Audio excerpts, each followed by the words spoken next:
Today I'm going to show you how can use Lovable AI. So basically Lovable AI is an AI app builder, and we can create a website just by describing what you want. And once you log in, you'll see a prompt box, and that's basically where everything starts.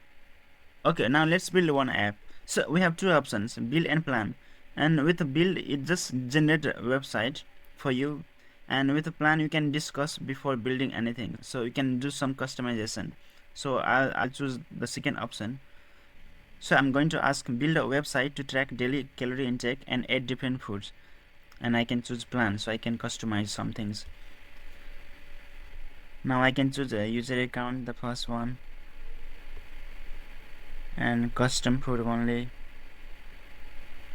I can choose the second one. I can select all of this. I can approve.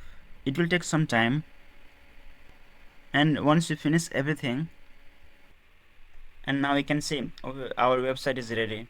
And just let's open preview in new tab, and now you can see everything. So here you can see the website is complete.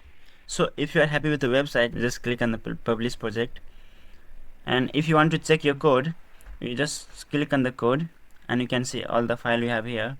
And for example, if I want to see the tsconfig.json, you can see. And finally our website is live now. So that's all for Lovable AI, and I'll see you tomorrow with another AI tool.